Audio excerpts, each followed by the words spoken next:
All right, today we're diving into a really special ancient text. It offers a kind of secret, you could say, a way to find some real focus and cultivate this powerful inner peace right in the middle of our noisy, distracted world. So let's get into it. Does this sound familiar to you? A little piece of your attention is on your phone buzzing, another part is stuck replaying some memory from yesterday, and then another chunk of it is already worrying about tomorrow. By the end of the day, you just feel totally drained and scattered. But what if there was a way to gather all that fragmented light back together? So here we have the core metaphor from the book. When it says consciousness, it's really just talking about our focused awareness, the very light of our attention. The idea is that this awareness is meant to be like a single, powerful sun, super concentrated and clear. But for most of us, it's become more like 1,000 tiny flickering candles, with our energy scattered in every direction. And what's the result? Well, we stop being the drivers of our own lives and kind of become passengers, just getting pulled along by every little distraction. So, if the problem is our scattered light, the book offers this beautiful solution. It basically provides a map to gather all that light back together and cultivate something it calls the golden flower. Let's dig into what that actually means.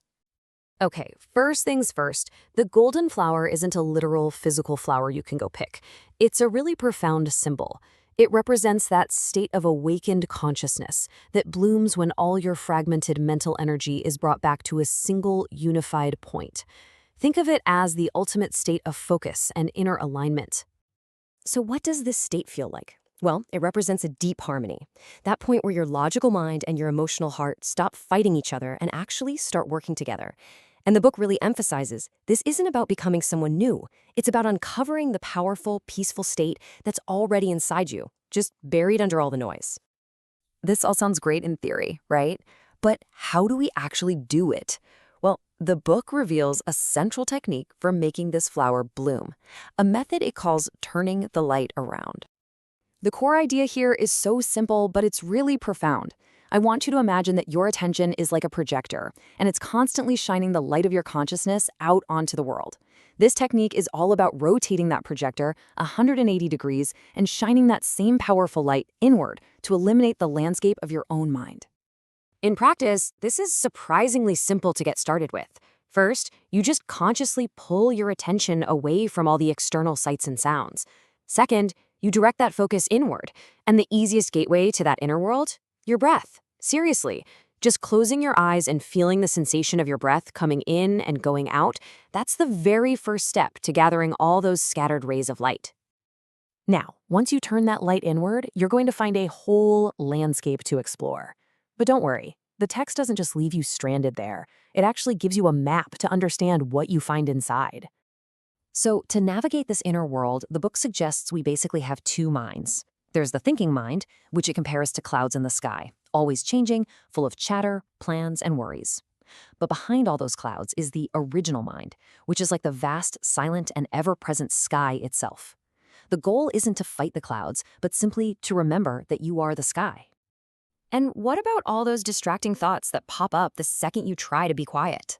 The text has a great name for them: mental dust. And the advice is powerful because it's so simple. Don't fight them. Don't argue with them. Just observe them without judgment. When you stop giving them your energy, they eventually settle, all on their own, just like dust in a quiet room. Okay, so far we've covered a lot of the theory, but how do we apply this ancient wisdom in our busy modern lives? The book makes it really clear that this isn't about escaping the world, but about transforming your experience of it. This gets to a really crucial point. The meditation technique, well, that's just the seed. For that seed to actually grow into the golden flower, it needs fertile soil. And according to the text, that soil is your daily character. Now, why is that? Well, because emotions like anger and jealousy inherently scatter our energy, while qualities like kindness and compassion naturally gather and harmonize it. They prepare the ground for any real transformation to happen. You don't have to retreat to a cave for this to work. You can start with just 15 minutes of quiet breathing each day. You can bring this kind of awareness to simple things, like really tasting your morning coffee. You can take little 1-minute reboot breaks at work to close your eyes and just take 3 deep breaths. The whole point is to let your entire life become a form of moving meditation. So, as we come to the end of this summary, the text leaves us with one final and really empowering message. It's not about finding some ancient master out there somewhere, but about discovering the master that's already within. Ultimately, the text reminds us that all the teachers and all the books, including this one, they're just signposts. They're all pointing you back to the ultimate guide, your own inner awareness. The master you've been looking for is that silent, watchful presence that's been with you this whole time. This ancient wisdom doesn't just offer you knowledge, it's literally handing you a key. The practice, the awareness, the potential for a focused and peaceful life, it is all right there. So the only question left is a personal one for you. The key is in your hand. Will you turn it?